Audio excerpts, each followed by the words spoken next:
Meus prezados irmãos e irmãs, que Jesus nos abençoe à noite ou à tarde de estudos e de trabalhos espirituais. Não sei se esse negócio aqui está funcionando.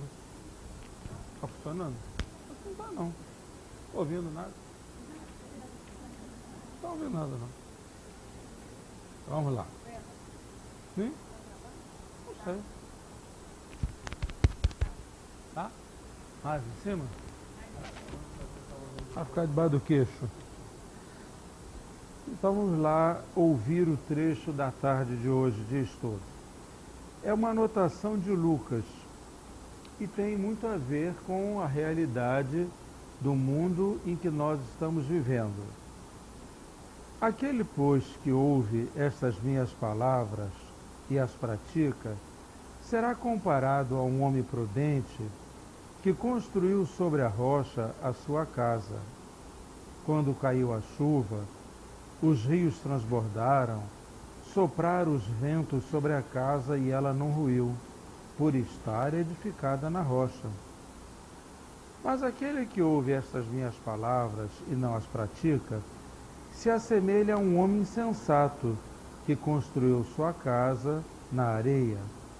Quando a chuva veio, os rios transbordaram, os ventos sopraram e a vieram açoitar, ela foi derrubada e grande foi a sua ruína.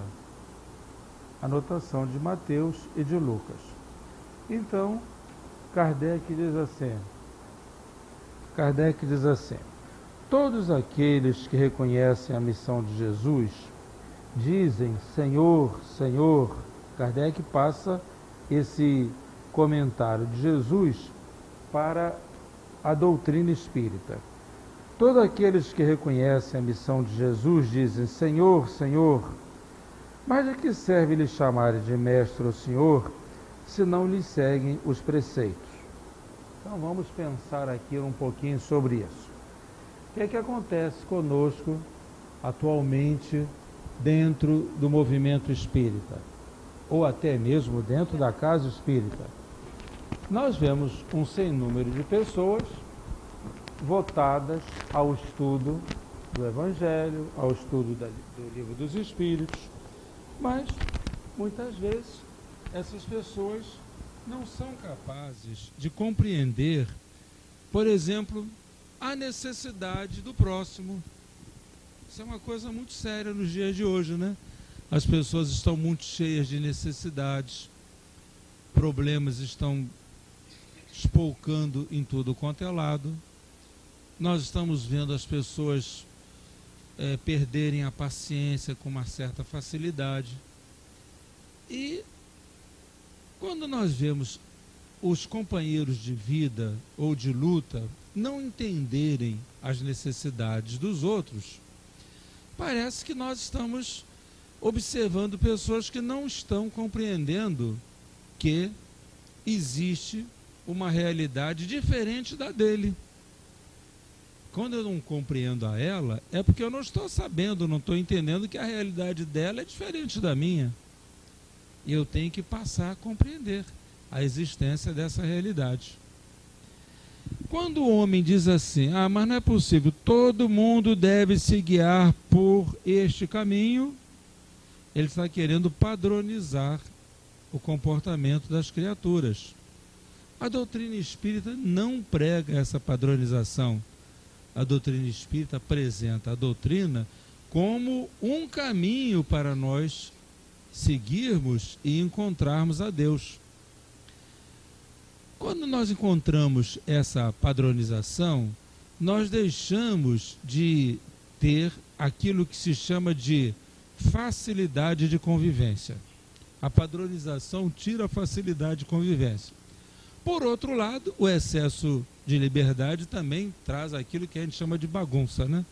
Então, conseguir chegar no caminho intermediário é que é a grande dificuldade da nossa existência. É o grande problema da nossa vida, de todos nós. Conseguirmos chegar no caminho intermediário, ou seja, sabermos exigir e sabermos transigir. Sabermos pedir e sabermos ceder. Aumentar desse modo o sentido da compreensão do próprio ato de viver. Aí nós encontramos uma situação muito interessante.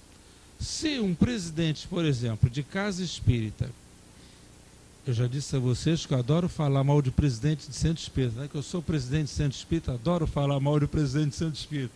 Como também adoro falar mal de médium, também sou médium, posso falar dos dois, né? Então, se um presidente de centro espírita, por exemplo, ele começa a socorrer, a ajudar, a compreender a necessidade de alguém, de imediato dizem o que da gente?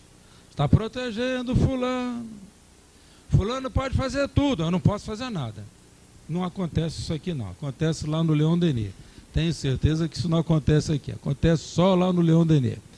Lá acontece muito isso. Você está protegendo demais o fulano. Você não está vendo? Ele agora está até fazendo isso. Ah, está fazendo isso, vamos lá. Vamos chamar a atenção dele, vamos corrigir. Se ele, por outro lado, não cede, você também está um bocado intransigente, hein? Você não é capaz de compreender a ninguém. Ah, tudo bem. Também volto a dizer, isso não é problema daqui do Maria Angélica, é problema só do Leon Denis. Então, você começa a observar que os dois extremos traduzem um estado de ânimo, ou do presidente ou das pessoas, que se chama falta de compreensão das necessidades de cada um de nós.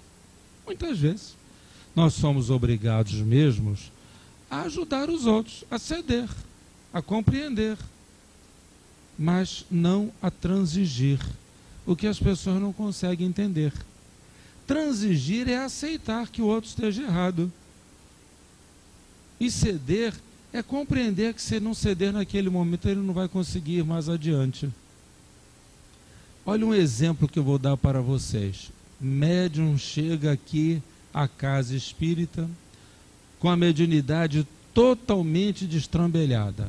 Não sei se eu estou falando mal da minha amiga Vera, estou falando mal de mim mesmo.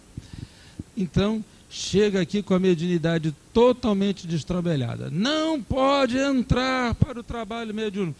Tem que fazer o curso. Aí dá uma relação de 3, 4, 5 anos de curso. O fulano vai desistir da casa espírita. Ele vai procurar outro lugar. Ele vai procurar o centro da Cleia. O centro da Cleia deve ser mais fácil dele entrar. Por quê? A Cleia não tem estudo. Pode deixar que lá entra qualquer um. Ele deixa de participar de um centro que tem estudo para ir para o centro que não tem estudo. Por quê? Porque não houve compreensão. Isso chama-se intransigência. Aí eu vou dar o exemplo que eu faço lá no centro. Aqui, meu filho, você vai trabalhar, está perturbado, né? Eu ainda me dou o direito de chamar até a atenção dele. Está aí burro, velho. Nunca te deu o trabalho de estudar, agora que tu está perturbado é que tu vem procurar o centro espírita, e eu agora eu tenho que resolver o teu problema de repente, de um dia para o outro. Ora, peraí, tá bom, vou botar você para trabalhar, mas vai ter que fazer todos os cursos. Isso é ceder momentaneamente. Isso não é transigir, é ceder momentaneamente. É ceder para fazer com que a pessoa tenha a sua oportunidade e consiga trabalhar, e consiga ficar na casa onde existe o estudo, onde ela possa vir a produzir corretamente. Outro exemplo interessantíssimo nesse campo, que acontece muito no centro espírita, é a mediunidade das pessoas ensandecidas. Elas já são fora do ponto, já estão meio descontroladas. E tem mediunidade, dizemos logo. Está meio perturbada das ideias físicas, não pode dar passo. Eu queria que alguém me dissesse aonde é que existe essa proibição no Livro dos Espíritos. Queria que alguém me dissesse isso. Onde é que existe essa proibição? Ah, mas eu vou botar o fulano louco para dar passe. Ninguém está dizendo para botar o fulano louco para dar passe.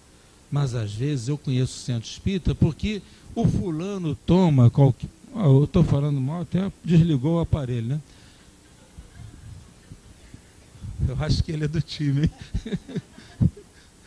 Mas, às vezes, eu conheço diretores de centros espíritas, porque o homem lá do centro, o médio do centro espírita, toma qualquer remédio para o sistema nervoso, não deixa o pobre coitado trabalhar, porque diz, se ele está tomando remédio é porque ele não está bom, e se ele não está bom não pode trabalhar. Eu digo, gente, vocês querem me mostrar numa cidade louca como o Rio de Janeiro, quem é que não precisa de se segurar, ou pela oração, ou pelo remédio, ou pelo passe, ou pela ida ao psicólogo? Vocês querem me mostrar no Rio de Janeiro quem é que consegue viver assim, sem um momento de meditação? Quem é que pode viver numa cidade louca como essa, cheio de problemas, a gente com medo de pegar a condução, com medo de ser assaltado, já estamos com medo até de ficar dentro da nossa casa, que o fulano entra na nossa casa, no nosso apartamento, e é que vai dizer que a gente não precisa de ser apoiado, não precisa ter apoio? Então por que uma pessoa dessa vai deixar de trabalhar mediunicamente? Não vamos botar a pessoa inteiramente desequilibrada para dar passes, mas não vamos cair na intransigência. Ora, tudo isso mostra que há uma coisa muito interessante chamada compreensão. Agora, como é que eu serei capaz de administrar um problema desse? Aí é que vem o trecho do Evangelho. Como é que eu serei capaz de administrar um problema desse? Em primeiro lugar, tendo, como diz o trecho do Evangelho, a casa construída na rocha, ou seja, tendo a minha convicção de tal modo firmada que eu posso chegar e dizer para ela, você pode trabalhar, que eu sei que você tem condições de trabalhar, mesmo com dificuldade. Você pode fazer isso porque eu vejo que você tem condições, mas para isso é preciso que eu esteja preparado em conhecimentos, preparado na cultura espírita, preparado até na cultura dos limites dessa doença básica. A gente pergunta ao médico, pergunta a qualquer pessoa, nós não somos obrigados a conhecer todas as coisas. Preparado pela convicção que nós temos na própria direção espiritual da casa, preparados na autoconfiança, coisa que as pessoas também estão perdendo. Médium está perdendo aquilo que se chama de autoconfiança. Ele tem medo, tem médium que está com medo de atender a pessoas dementadas, a pessoas obsediadas. Isso é perda de autoconfiança. A casa deles não está deixando de ser construída na rocha para ser construída na areia. Ué, então você não sabe dar passo naquele fulano ali que está perturbado? O que é isso, rapaz? Que bobagem é essa? Que conversa é essa que você não sabe dar passo nele? Ah, mas o que tem? Ele está perturbado, põe ele aqui sentado na sua frente e vamos trabalhar. De vez em quando é para dar um pouco de confiança, eu lembro muito de Dona Benedita Fernandes. Benedita Fernandes era uma senhora de Araçatuba, uma senhora muito pobre, e que fundou um abrigo de doentes mentais e um abrigo de crianças. Hilário Silva conta uma história sobre ela no livro A Vida Escreve ou A Vida Continua, um daqueles dois livros. E aquela história de uma mulher que se apresenta numa reunião num casaco de pele, e todo mundo repara que ela estava com um casaco tão bonito, mas um calor danado, e falaram tanto que ela não tinha outra roupa, ela só tinha aquela roupa, botaram aquela roupa porque era a única que ela tinha. Quem conheceu Dona Benedita Fernandes dizia que ela era uma mulher de resolução. Na época que ela fundou o abrigo de doentes mentais, os médicos não iam no abrigo, ela tinha que cuidar de doentes mentais com passe. E quando aparecia algum médico ou outro que dava lá uma receita, que ela conseguia comprar o remédio, ela comprava, senão era no passe. E os contemporâneos, eu os conheci eles diziam assim para mim, altivo, quando a dona Benedita não conseguia resolver o problema, sabe o que é que ela fazia? Derrubava o doente e sentava em cima dele. Ele era uma mulher muito gorda, sentava em cima, pode ficar aí. Pode pular à vontade, que daí do chão você não levanta. Até enquanto não passar a sua crise, você não sai daí do chão. Eu não estou recomendando que nenhum médium aqui faça isso, até porque pode ser que todo mundo seja magrinho, né? Mas eu recomendo que a gente tenha a casa construída na rocha, ou seja, tenha convicção do que está fazendo. Médio doente, médio perturbado, vocês têm que saber o que vocês vão fazer com ele. Senta aqui, meu filho. Ah, mas eu vou fazer, não vai fazer nada, vai obedecer a ordem da casa, vai se controlar, vai aprender a fazer isso, vai ter que ter cuidado, vai ter que aprender a fazer aquilo outro. Não há nenhum perigo da gente chamar a atenção dos outros, não. Ou vocês pensam que lá no Leão Denis não tem um bando de gente perturbada? Tenho e muitos. E muitos. Aqui eu sei que também não tem. Eu falo só dos defeitos do Leão Denis. Mas o que é que acontece comigo e naturalmente com as pessoas que estão na mesma posição? Nós procuramos não temer. Procuramos construir a nossa casa na rocha. A casa na rocha significa o quê? Alicerçados no conhecimento, executarmos aquilo que o conhecimento nos dá. Então, se o conhecimento diz assim, eu tenho fluido para controlar a mediunidade desequilibrada dela, eu vou usar meu fluido em cima dela. Não tenho medo de usar aquele fluido. E vou fazer mais. Não vou me gastar sozinho, não. Vou chamar A, B, C e D para ajudar também. Claro, por que eu vou gastar meu fluido sozinho? Vamos chamar A, B e C para ajudar. E mais ainda, não vamos temer ameaças. As pessoas que ameaçam, você vai ver o que vai te acontecer. Espíritos ameaçam, e eu vejo alguns médiuns que às vezes dizem, quando o espírito ameaça a gente na mesa mediúnica, o que é que eu faço? Eu digo, você tem duas alternativas, ou sair correndo ou enfrentar o fulano. Não tem outra, só tem duas. Ou enfrenta ou sai correndo. O que é que você prefere? Bom, correr eu não vou correr, então enfrenta. Porque vocês têm que ter capacidade de olhar para o espírito e dizer para ele, meu filho, você pode me ameaçar à vontade, mas eu confio em Deus. Isso é um momento que você está passando. Você vai deixar, não entra em briga não, você vai deixar, daqui a pouco vai compreender que isso tudo que você está falando é tolice. Vamos dialogar, meu irmão, vamos pensar em paz. Essa é a casa que nós temos que ter dentro de nós.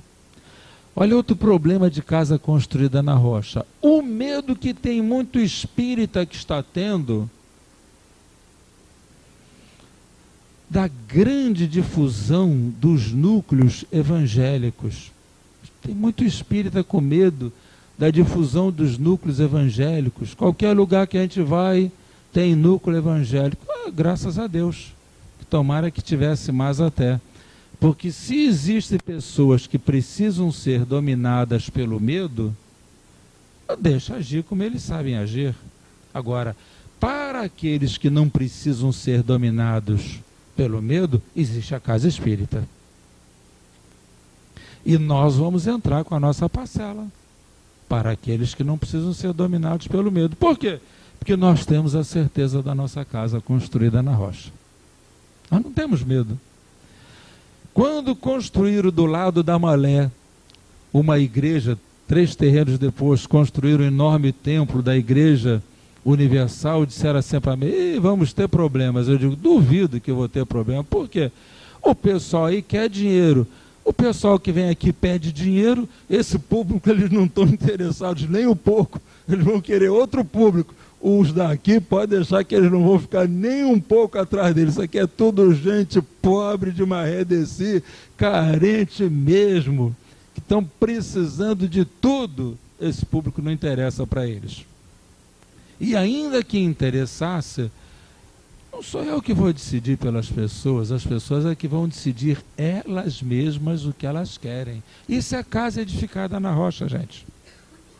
Isso é casa edificada na rocha. É a confiança que nós precisamos ter, a convicção que nós devemos ter daquilo que nós estamos fazendo, daquilo que nós estamos oferecendo.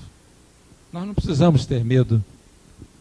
Não precisamos ter menor medo de coisa alguma, porque nós temos as nossas certezas, temos a nossa casa edificada. Outras vezes, nós encontramos pessoas que têm, por exemplo, assim, esse tipo de raciocínio. O que é que eu vou falar para aquele meu companheiro de jornada? Aí apresenta um caso de uma pessoa doente, de uma pessoa assediada, de alguém que perdeu um ente querido, de alguém que esteja passando por uma grande provação. Ah, fala você, porque você é que sabe falar. Gente, parece que a gente está sem convicção, sem argumentos, sem assunto. Que é isso, gente?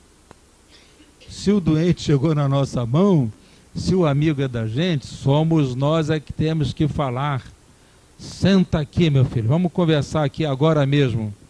O que você precisa saber? É isso, é aquilo outro? Vamos conversar. Nós precisamos ter também convicção daquilo que a gente ensina aos outros. Não precisamos ter medo do tipo de doente, do tipo de pessoas perturbadas que chegam até nós. Não precisamos ter esse medo, não. Nós precisamos ter a confiança. Isso é que nós precisamos ter. A confiança é uma necessidade do nosso espírito.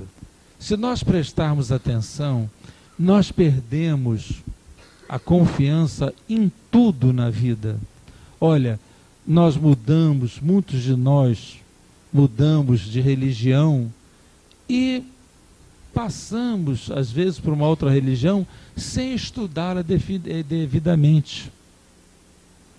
Então aquilo não fica muito alicerçado, é preciso que a gente alicerce dentro de nós o estudo da doutrina, para que a gente enfrente qualquer realidade. Uma vez um companheiro nosso disse assim para mim: eu agora sou espírita porque eu fui muito consolado no centro espírita por ocasião da morte de uma pessoa da família. Eu cá com meus botões, se você está perdido, esse camarada, quando tiver alguém que o console mais, ele vai deixar o centro espírita, porque não alicerçou nada. Eu disse para ele: meu filho, vai lá para assistência, vai assistir palestra, vai. O senhor está mandando que eu faça o quê? Estou mandando que você estude, que você pense, você vai raciocinar, que você pense. Sabe o que é pensar? Gasta massa cinzenta, vai ver se é isso mesmo que você quer. Se não for isso que você quer, continue na sua religião. Muito bem, obrigado, seja feliz lá. Não fique preso a uma religião só porque você foi confortado nela. É isso que o espírita precisa saber enfrentar, que as chamadas religiões que não dão base fazem com que as pessoas cedo ou tarde saiam delas. Por quê? Porque não passaram base doutrinária para elas. Então vocês vejam que a casa edificada na rocha significa assim: no momento da dificuldade, como diz Kardec, não basta dizer Senhor, Senhor. É preciso que a gente diga assim: Senhor, Senhor, me dá a mão aqui porque eu estou ruim, mas eu estou do teu lado. Olha o cego Bartimeu. Jesus, Jesus, o que tu queres? Que eu veja. Jesus diz assim: quero ver. Era a demonstração da fé. O cego Bartimeu só diz isso para Jesus. A confiança dele era tão grande que ele só disse: isso, quero, veja, quero ver. Então Jesus dá ordem, veja. Isso é confiança. Agora, quando a gente tem, por exemplo, essa chamada convicção sem base, nós perdemos essa base nos primeiros impactos das lutas terrenais. Lutas no emprego, lutas na família, às vezes lutas até mesmo na casa espírita. O que é que está faltando a gente? Está faltando a gente justamente essa convicção alicerçada, em que a gente diga assim: ah, meu Deus do céu, como está sendo difícil trabalhar com fulano de tal, mas eu não vou deixar de trabalhar por causa dele, não. Vou deixar de trabalhar por causa dele, é minha casa espírita. Não vou deixar de trabalhar por causa dele, não. Por quê? Porque nós precisamos afirmar a nossa convicção. Aí nós vamos pensando assim, de um modo muito interessante, quando ele diz aqui assim: não espereis dobrar a justiça do Senhor pela multiplicidade das vossas palavras e das vossas genuflexões, dos vossos ajoelhamentos. Se a gente não vai dobrar a lei de Deus, por exemplo, pela multiplicidade das nossas palavras. Nós vamos multiplicar cada vez mais o quê? Os nossos sentimentos. Quanto mais nós desenvolvermos nossos sentimentos, mais nós diremos assim: a casa está realmente alicerçada na rocha. Aí eu digo assim para vocês: passamos por um problema grave na instituição, passamos por um problema grave entre companheiros, passamos por um problema grave, qualquer que ele seja. Se nós, dentro do nosso coração, houver qualquer sentimento de medo, vamos dizer assim: estamos ficando meio assustados. Se estamos assustados, não estamos com convicção. O primeiro momento é natural que a gente tenha medo. Primeiro momento é muito natural que a gente tenha medo. Não vamos ser também pessoas destemidas. Deus não pede isso da gente. Mas em seguida nós vamos parar e vamos pensar: por que o medo? Por que a falta de confiança? Por que isso? Afinal de contas, eu tenho fé ou não tenho fé? Afinal de contas, eu tenho a certeza ou não tenho a certeza daquilo que eu estou falando? Então, essa hora de reflexão nós só teremos quando, por nós mesmos, nós analisarmos as coisas. Não é pelos outros. Nessa hora é interessante também prestarmos atenção nos aconselhamentos. O aconselhamento, às vezes a gente vai buscar um aconselhamento através de uma pessoa para resolver um problema da gente. Mas o aconselhamento não resolve o problema, não. O aconselhamento abre o caminho. Mas quem tem que pensar somos nós. Não adianta. É uma realidade que nós não fugimos.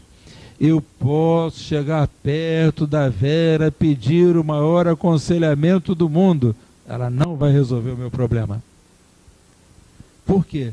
Que o problema vai ser resolvido por mim mesmo, quando, pelo aconselhamento dela, eu raciocinar: ah, é isso, poxa vida, não tinha prestado atenção nisso. É isso mesmo, né? Que bobagem, como é que eu não fui capaz de pensar nisso, hein?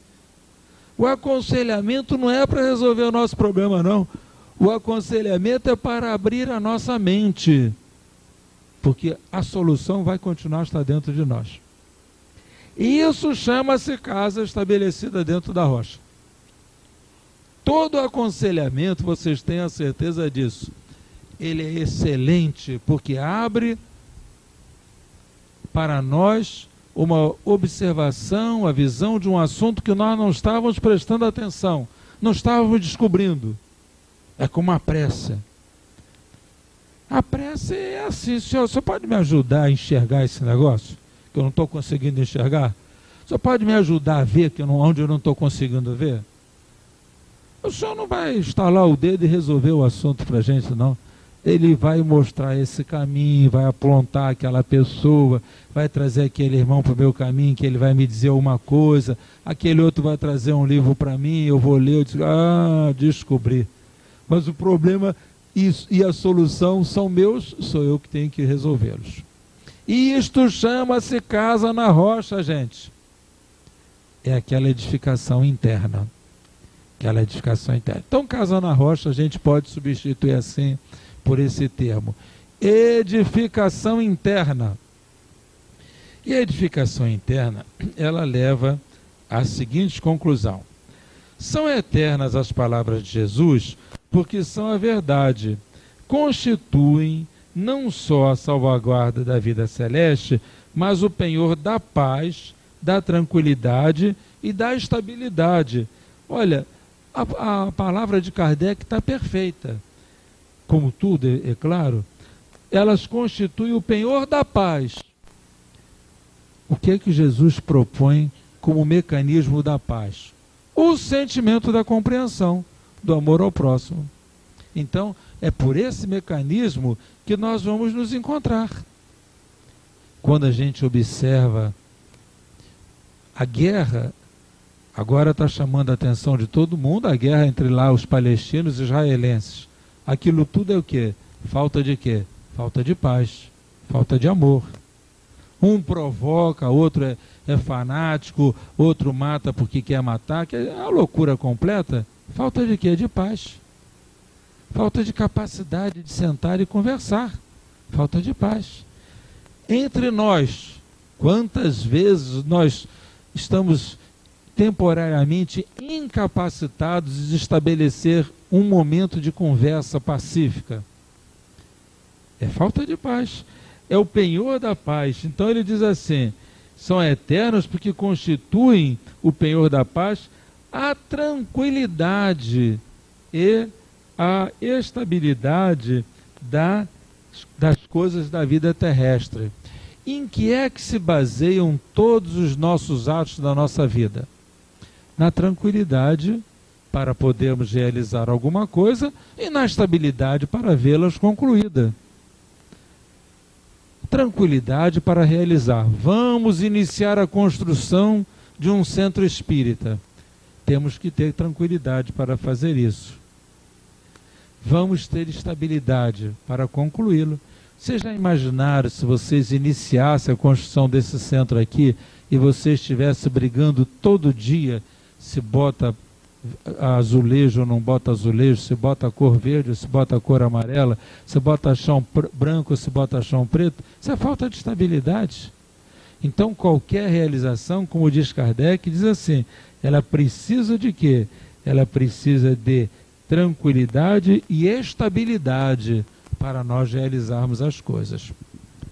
Por isso que muitas vezes tem pessoas em casas espíritas que não conseguem, elas não têm, não é o momento delas ajudar na casa espírita. Há momentos que as pessoas não podem ajudar, porque elas estão muito instáveis.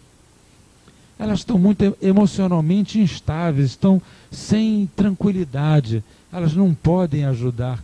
Às vezes são companheiros do coração da gente, companheiros que a gente ama, mas por falta de estabilidade não podem ajudar.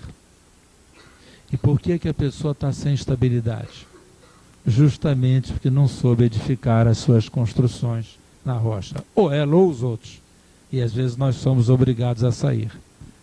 Quantas vezes nós somos obrigados a sair de um lugar para não comprometer a estabilidade daquele grupo que só enxerga as coisas por um determinado ângulo? Às vezes nós temos isso. Não é que nós sejamos covardes, é que as pessoas não enxergam as coisas por outro ângulo. Só enxergam as coisas por um óculo, por uma visão. E às vezes a gente sai por causa disso. Meu Deus, se eu ficar aqui eu vou desestabilizar todo mundo. Deixa eu sair. Deixa eu descomplicar a vida dos outros. Aqui está aqui. Muito claramente. Nós precisamos ter essa casa construída na rocha. Ou seja, isso tem que estar tão dentro de nós, mas tão dentro de nós, que a gente seja capaz até de analisar todos esses problemas e dizermos assim: a minha decisão está calcada em quê? Na construção da fé, na construção do equilíbrio, na construção do sentimento, na construção do amor. Para terminar, 15, né? Para terminar, vocês ouçam só isso aqui, mais esse trecho do Evangelho. Os homens, Eis porque todas as instituições humanas, políticas, sociais e religiosas que se apoiarem nessas palavras serão estáveis como a casa construída sobre a rocha. Os homens as conservarão porque se sentirão felizes nelas. As que, porém, forem uma violação daquelas palavras, serão como a casa edificada na areia. O vento das renovações e do progresso as arrastarão. Aí vocês vejam como nós temos que pensar muito nisso. Às vezes nós temos esse problema dentro de casa da gente, né? Dentro da nossa própria casa. Pais que às vezes têm um método antigo de conduzir os filhos, não entende a renovação do tempo. Ah, mas eu não aceito isso. Gente, vocês não podem deixar de aceitar certas coisas. Não vão aceitar tudo. Mas não vai querer que seus filhos sejam criados como vocês foram criados. Mas isso eu não aceito. Mas tem hora que vai ter que aceitar. Vai ter que arrumar as coisas. Sei lá como é que vai fazer, mas tem que arrumar isso. Senão como é que vai ser? Como é que vocês vão se organizar? Vão ficar brigando toda a vida com o filho em casa? Às vezes senhores que ainda querem mandar nas mulheres como se elas fossem aquelas mulheres de 1930, 1940, que elas não trabalhavam fora, não tinham muita visão do mundo moderno, vai querer continuar mandando na mulher como esse tempo? Não é possível, ninguém vai conseguir mais fazer isso. Ah, mas comigo é assim. Tudo bem, mas daqui a pouco você vai ter que sofrer um processo de renovação que você vai ter que pensar. Vai sofrer. Se puder raciocinar melhor para construir as coisas em bases sólidas, em base de compreensão, não é muito mais prático? Vamos parar para pensar, gente? Vamos parar para dizer assim, vamos administrar os nossos problemas? Que, em verdade, o que nós estamos precisando fazer é só administrar os nossos problemas. Não existe problema no mundo que não seja resolvido. Não existe problema no mundo que não seja resolvido. Todos os problemas são resolvidos, mas nós temos que aprender a resolvê-los. Ceder, transigir, às vezes dá uma de chave de galão, não cede, mas cede depois outra coisa. Tem que fazer uma conta de chegada, como se diz. Casa construída na rocha significa assim, compreensão daquilo que nós somos. E nós somos aquilo que Jesus diz. As palavras dele constituem o penhor da paz, a tranquilidade e a estabilidade das coisas da vida terrestre. Que Deus nos abençoe, nos ilumine, nos conduza e que a gente pense um pouco mais sobre isso, porque isso faz muita falta na nossa vida. Há muita falta a ver. Essa convicção dessa estabilidade emocional, estabilidade doutrinária, estabilidade diante da própria existência, está fazendo muita falta mesmo aos nossos corações. Que o Senhor nos ajude a todos.